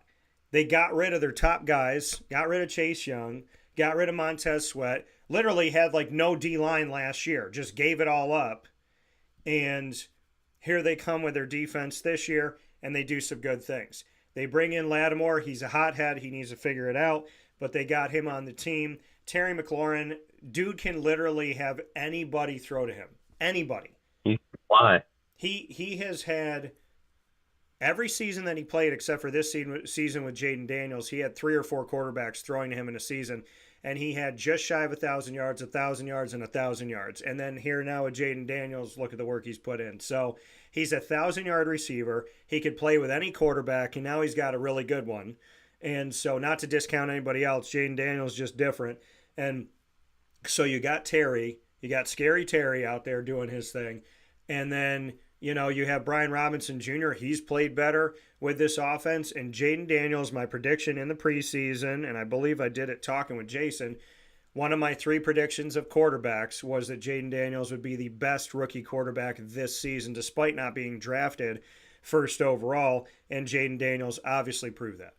So if I could be a Bills fan or a Commanders fan this week, I would be a Commanders fan because I played with house money. My rookie almost brought me to the Super Bowl, and it's only looking up. Where with Buffalo, it's a little shaky right now. So I would rather be the Commanders in this moment. Next one here. Would you rather be Saquon Barkley or Kareem Hunt right now? Oh, let me be Saquon. Who's having more fun in ball right now than Saquon? Went nuts this year, tons of yards, backflipping over defenders, on his way to New Orleans for the Super Bowl. Doesn't even have to worry about the Pro Bowl here in Orlando this weekend. Got to be Saquon, man. He made a great decision for himself leaving the Giants behind. Yeah, I mean, to me, I thought this was hilarious. But again, Saquon Barkley and Derrick Henry were considered quote-unquote too old. Saquon was coming out of his rookie contract. Derrick Henry, a few years removed from that because he had his rookie contract and then he got a little more time with Tennessee. If you want to know if it's right to just blanket say that every running back over the age of 25 is too old, if you want to know if that blanket policy should be a blanket policy, because you should never group everyone together. That never works out. But to say if you're over 25, you're too old. If you're close to 30, you're too old. Let me just paint a picture for you. Saquon's in the Super Bowl. He had over 2,000 yards so far. Derrick Henry made it to the playoffs. He has over 2,000 yards this season. The teams that they left, the Giants are drafting in the top 5, and the Titans are the number 1 pick. So if you want to know, if you can blanket policy say, talented or not, if they're 25 or older, cut them to pasture and let them go. They can't run no more. If that be the truth, then why are Saquon Barkley and Derrick Henry the best running backs in football right now? Derrick Henry, I believe, is 31. Saquon is 27. So would I rather be Saquon or Kareem Hunt? Well, I want to know how the Chiefs kind of sold this thing to everybody. Because the Chiefs had this mentality, or not, I don't want to say mentality. The Chiefs made a decision, and the decision that the Chiefs made a few years ago was we're not going to have Kareem Hunt on our team anymore because he did something off the field that we don't condone. And then he went and he sat and he waited, and then the Browns got him for peanuts, and then he didn't really work out with the Browns, and then he was getting hurt and whatnot after having a good season with Nick Chubb. And now he's back on the Chiefs. So what was the Chiefs' reasoning? We're not going to have this man on this team because of morals and values. And years later, they're like, well, we want to win a Super Bowl. And, the statute of limitations is over. So would I rather be Kareem Hunt in this? I mean, listen, I believe everybody deserves a second chance. I do believe, depending. Murderers, like, if someone tried to murder you, I don't think you should keep dating them. I don't think that should be like a second chance. Like, she came at me with a knife. I'm going to see what she does next Tuesday. I don't think that we should do that. But I do believe in second chances. I am happy for Kareem Hunt. I just find it interesting that, they try to sell to the Chiefs fans, we can't have this guy on the team. And now it's like, hey, look, he's back, and look at how good he is. So I'm happy that he's back on the Chiefs. But it was interesting when the Chiefs let him go. And now all of a sudden he's back with the Chiefs. So would I rather be Kareem Hunt or Saquon Barkley? I'd rather be Saquon because dude is balling out. I'm not surprised. There is nothing inside of me that thought that he wasn't going to be good. And shout out once again to my buddy DeAndre Smith, who was the Syracuse running backs coach under Scott Schaefer, who has been all over this wonderful country. And he was with the Giants when Saquon came back from injury, and he helped Saquon. And that was the first year of the return of Saquon Barkley when everybody was like, uh-oh, Saquon's back. That was DeAndre Smith's year with him. So I just want to let that be known that DeAndre was helping him. And now the Saquon that you know of these last couple of years, that started with DeAndre helping him come back from injury. Shout out to everybody that helped Saquon. Shout out to Saquon. I'd rather be Saquon beyond any reasonable doubt. I'd rather be him over 2,000 yards. And dude is having fun. And he's out there enjoying Will Shipley from Clemson getting a touchdown instead of him getting the touchdown. Much respect and many kudos to him for that. Would you rather be an NFL official on the field, or would you rather be the booth official that no one has to see? Got to be the booth guy, right? Where you can kind of, just make a decision and nobody's yelling at you. That's true. Thank you. It's like Bill's in the booth right now, and you don't see Bill's face ever. So I think you'd rather be that. Now, let me ask you this, Jay Bird. And I would also rather be the booth official than be the one on the field. My other question to you is, would you rather be an official at a Chiefs game or an official at any other NFL game? Any other NFL game. Is that even a question? Please don't put that pressure on me. Yeah. I mean, that in and of itself, if you make the right call, it's a conspiracy. If you make a conspiracy call, it's a conspiracy. So, yeah, I would rather be not being an official in a Chiefs game. Would you rather be the Chiefs or the Eagles this season? Wouldn't you rather be the Eagles? Underdogs. Yeah. Be the underdogs. Jalen Hurts. Brought in Saquon. Yeah. It's a huge deal. Nick Sirianni. Gotta love it, man. I like the Eagles. I actually like them to maybe even pull the upset. Okay. Well, I would agree with you. I'd rather be the Eagles. Put me up against the big bad wolf. I'd rather be the Eagles right now. Again, as I said before, I like being the underdog. So, hello, Miss Carly. How are you? About Walgreens yesterday. Oh. She's, like I said, she's homesick today. So yeah. So my wonderful niece. Hopefully she feels better soon. Home. Yeah. Yeah. Hopefully she gets better soon. Well, Jason's on a little frozen here. We're going to see if we can unfreeze Mr. J. Bird here. And obviously giving my best to Miss Carly. There he is. So giving my best to both of my nieces, Carly and Gracie. Jason, you go be dad. You go do what you got to do. We did our would you rather, but I know you got a lot of stuff going on, and you have my sick niece at home. So go take care of her. You're an awesome dad, so go be a dad, and we'll look forward to talking with you soon. So, got Jason here, frozen again, but frozen on a smile. So that's a good thing. There we go. All right. So, yeah, if you heard me, I said go be a dad and do what you got to do here, brother, and get Miss Carly back to health again and enjoy the rest of your day. But I'm happy that we got to spend a few minutes, albeit an interesting, kind of run here, because you are taking care of your daughter, taking care of the house at the same time. So I appreciate that you gave me a few minutes. Thank you, brother. Love you. I'll talk to you later. All right, brother. Love you. Yeah, coming from Mr. Lucas here on Wake Up Call with Dan Tortora, where sports meets life.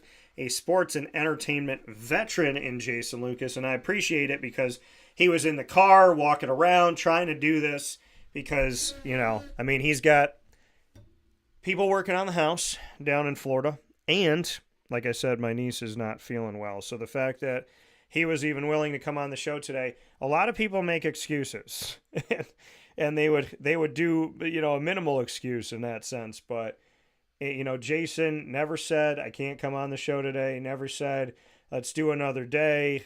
I'm not going to be able to do it. He said, I got people working on the house. And he said, Carly's homesick, and not a single thing stopped him from being a part of the show. And that's the type of friend that you look for in life. So with that being said, we're going to take a step aside for a fast break. When we come back here on Wake Up Call with Dan Tortora, we will wrap up today's show and get you set as we step forward where sports meets life. And I got a little special treat for you that's going to be coming up tomorrow, and I can't wait to share that with you in just a moment. Hi, this is Amy from Mother's Cupboard, home of the whole frittata. We are open daily 6 a.m. to 1:30 p.m. For takeout orders, call 315-432-0942 and tune in to Wake Up Call with Dan Tortora for our monthly food challenge and try our Wake Up Call signature menu item available 7 days a week. Here at Mother's Cupboard, we are Central New York, and it's our honor to serve you. Ma and Pa's Kettle Corn and Popcorn Factory remind us that every day is worth celebrating at 201 7th North Street in Liverpool, New York. Open Monday through Saturday in-store and always online at maandpaspopcorn.com. Serving our Central New York community and beyond, order anywhere, anytime at maandpaspopcorn.com. Stop in to get a tin at Ma and Pa's on 201 7th North Street in Liverpool, New York to get your half-price refills for the rest of your life. Come to Ma and Pa's for your holiday gift giving for family, friends, employees, and clients. And remember, for fundraising and events, to call 315-450-6272. That's 315-450-6272. Ma and Pa's Kettle Corn and Popcorn Factory. How corny are you?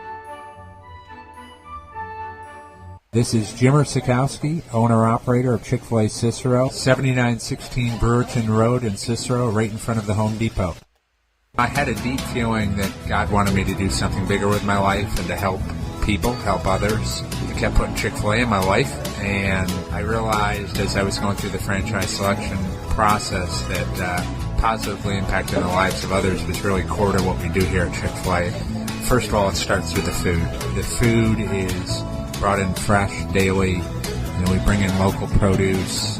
We prepare to order in the kitchen. We hand bread our chicken. We hand spin our milkshakes. It's great food. It doesn't taste like fast food. I think the second thing is the way people feel when they come in a Chick-fil-A restaurant. It's different. We try to treat people with intentional kindness here, which is very different and deeper than good customer service. And so I think it feels remarkable for most people to come in a Chick-fil-A restaurant.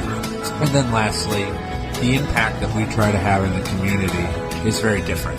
It's a big part of the expectation of every operator of a Chick-fil-A restaurant is that they're actively engaged in their community, they're a leader in the community, and they're making a difference. When they realize that what we're striving to do is to shine a little light in their life, that's a very, very different experience than you will have in any other quick service restaurant. And it's that remarkable experience that I think people will emotionally connect with. Carvel DeWitt, it's what happy tastes like. Do you know why? Because we make ice cream. Creamy, rich, flavorful ice cream. Not yogurt or iced milk like some of our competitors. Ice cream.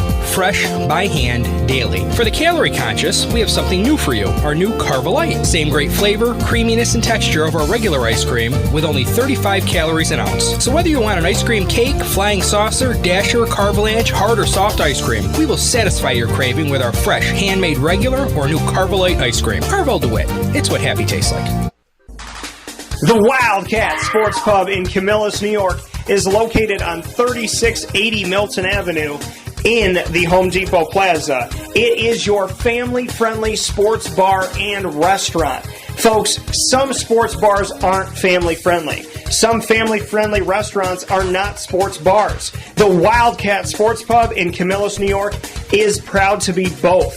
It is that marriage that you've been looking for years. The Wildcat Sports Pub is your home base for your sports bar and restaurant needs, games for the kids, indoor and outdoor activities, and enough things on the menu to come back every single week and get to try something new. They're open Sundays from noon to 8 p.m., Monday through Wednesday, 11 a.m. to 11 p.m., and Thursday through Saturday from 11 a.m. to midnight. For reservations and party information, call 315-487-2222 for the Wildcat family-friendly sports pub and restaurant.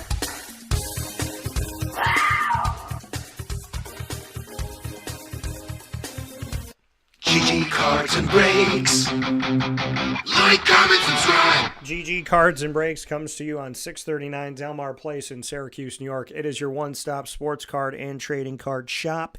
Open Tuesday through Saturday from 10 a.m. to 6 p.m. and on Sundays from 10 to 5 on 639 Delmar Place in Syracuse, New York. Find hockey, soccer, basketball, baseball, football, Disney Lorcana, as well as Yu-Gi-Oh!, Pokemon, Magic the Gathering. There's so many things to gather you to GG Cards and Breaks. See what I did there? That you need to find your way over there.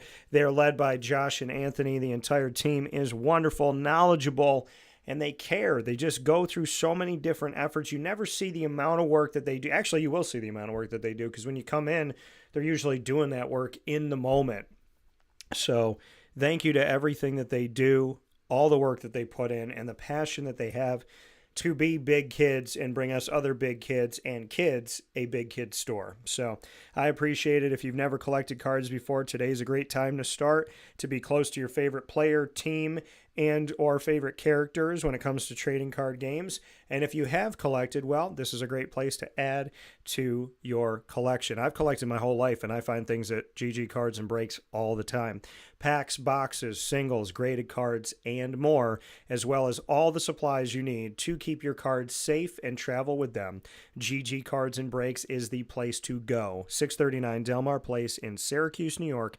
Open Tuesday through Saturday from 10 to 6. And on Sundays from 10 to 5. With that being said, here on Wake Up Call with Dan Tortora, I want to thank you for being a part of the show today and for hanging out with us. We had 3 incredible guests. I can't believe we're already to the end of the show. Many thanks inside of MonPazPopcorn.com's What's Poppin' to Alex Welliver of the Moyne Women's Swimming and Diving Team, as well as Colby Randall of the Moyne Men's Swimming and Diving Team, and Mr. Jason Lucas, sports and entertainment veteran, who had a very interesting thing that we've never done on the show before, which is speak on the college football playoff and the NFL playoffs from the perspective of doing it in a would you rather game. So we had would you rather questions that provoked topics, that provoked answers to have this conversation about the college football playoff and the NFL playoffs as well. A lot of fun with Jay Bird, as always. And Miss Carly, one of my beautiful, wonderful nieces. I pray that you are healthy, safe, and happy, that you get well and stay well. You're filled with all of God's most precious gifts, and that you do His will, and that you be well today, tonight, and so on. And may that time be long, fun, and go by slowly. May you heal completely and for good. And no matter what, may you heal through God. And may you handle well whatever comes your way, in and out of your control, and always be safe and sound and with your loved ones. So Uncle Dan loves you, and I appreciate you, Miss Carly, and Gracie, and all my nieces and nephews out there. In the name of the Father, and of the Son, and of the Holy Spirit. God bless. Amen. With that being said, thanks for tuning in here on YouTube.com and Facebook.com, both /WakeUpCallDT, as well as on WakeUpCallDT.podbean.com. So make sure you're with us there Monday through Friday from 9 a.m. to 11 a.m. Eastern Time, as you were today. And, of course, once we go live, we hop into the archives: Amazon Music, Audible, iHeartRadio, iTunes, and Apple Podcasts, Player FM, Podbean, Podchaser.com, Podvine, Spotify, TuneIn, YouTube, and more. All you got to do is search Wake Up Call with Dan Tortora, or one word, Wake Up Call DT. Big time thanks to the Brooklyn Pickle. And I just did a video for Brooklyn Pickle for the Southern Pines location in North Carolina. Go and watch that video on my social media. It's on my story on Instagram right now. Go and watch it. It is like unwrapping a gift every time you go to Brooklyn Pickle. And you can go visit them on 1788 Old Morganton Road in Southern Pines, North Carolina today. So make sure you go out there, let them know that DT sent you. And North Carolina, if you haven't experienced the Brooklyn Pickle yet, you're about to get the best sandwich of your lifetime. Brooklyn Pickle, 1788 Old Morganton Road in Southern Pines, North Carolina, our proud partner down in North Carolina, the first in flight when it comes to that state. And of course, many thanks to our team here in Central and Upstate New York, Great Lakes Honda City, Carvel DeWitt, the Wildcat Sports Pub, GG Cards and Brakes, Mother's Cupboard, Avicoli's, Ma and Pa's, the snack capital of the world, Servomation, reinvigorating, reinventing, and reimagining what we have when it comes to vending. I've never seen a kitchen like the kitchen I toured at Servomation. I would never think that there's a kitchen behind any vending machine, ever, in my life. This kitchen is massive. It's like 10 times the size of a kitchen of a normal restaurant. And all the variety that they have, the technology that they have. Servomation is the way to go for your school, your business, your rest stop, whatever needs vending. Servomation. I want to put one in my studio. Servomation.com is going to give you more information on it. That's SERVOMATION.com. Chick-fil-A Cicero, Pizza Man, Canine Camp Dog Daycare, as well as Brian's Landing, Canine Campground Dog Boarding, Pizza Man, and we are the exclusive multimedia marketing partner of your.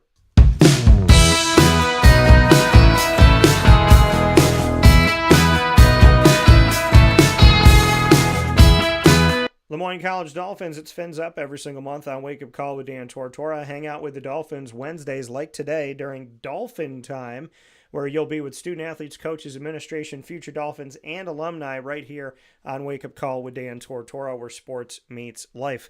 Find all of our content with the Dolphins over 3+ years of this exclusive multimedia marketing partnership by going to youtube.com/wakeupcalldt. Click subscribe, hit the notification bell, and find our Le Moyne playlist. You also find the Dolphins on wakeupcalldt.com's homepage and underneath the exclusive partners tab. For more information, go to lemoynedolphins.com and Fins Up.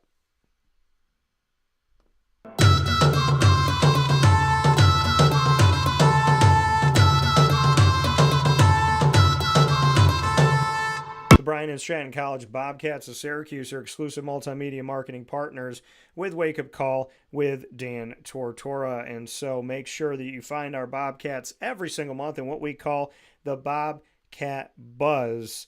And you'll find that by going to youtube.com/wakeupcalldt. Click subscribe, hit the notification bell, and find our BSC Syracuse playlist, student athletes, coaches, and administration all throughout the year. Our most recent special with the Bryan and Stratton College of Syracuse men's basketball team should not be missed. It's faith-based, it's friend-based, it's family-based, it's inspiring, and it's a message that anybody could appreciate in today's day and age. So make sure you get out there to our YouTube channel and watch that special, as well as all of our specials with the Bobcats on the BSC Syracuse playlist. Much appreciation to the Bobcats. Of course, you can find the Bobcats also on YouTube.com, on wakeupcalldt.com underneath the exclusive partners tab, as well as on the homepage.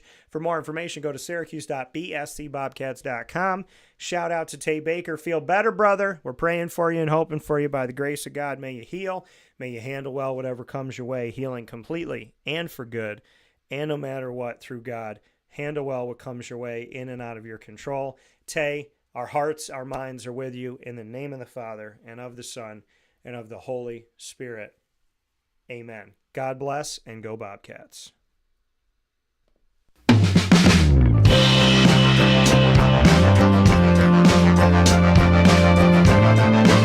The Binghamton University Bearcats are exclusive multimedia marketing partners with Wake Up Call with Dan Tortora. Find your Bearcats every single Tuesday during Bearcat Time at 10 a.m. Eastern Time in our exclusive multimedia marketing partnership with Us Weekly, student athletes, coaches, and administration, hearing them tell their stories all throughout the year. And you can find them all by going to youtube.com/wakeupcalldt. Click subscribe, hit the notification bell, and find our Binghamton playlist. You'll also find the Bearcats on wakeupcalldt.com's homepage and underneath the exclusive partners tab. For more information, go to binghamtonbearcats.com and go Bearcats. And with that being said, here on Wake Up Call with Dan Tortora, where sports meets life, I want to thank you for tuning into the show. Many thanks once again from Le Moyne and their swimming and diving teams. A thanks to Alex Welliver, as well as Colby Randall, and a big time thanks to my brother and sports and entertainment vet, Jason Lucas. Facebook at Wake Up Call DT, X at Call DT, Instagram at Wake Up Call _DT. And if you're wondering, no, it's not a typo. You are seeing it right. You don't have to go get your glasses, and you don't have to ask and say, hey, wait, is this wrong? No, it's not wrong. Syracuse actually is playing a game at Stanford on the road in the ACC tonight at 11 p.m. is tip-off. 11 p.m. Eastern time. Not 8 p.m.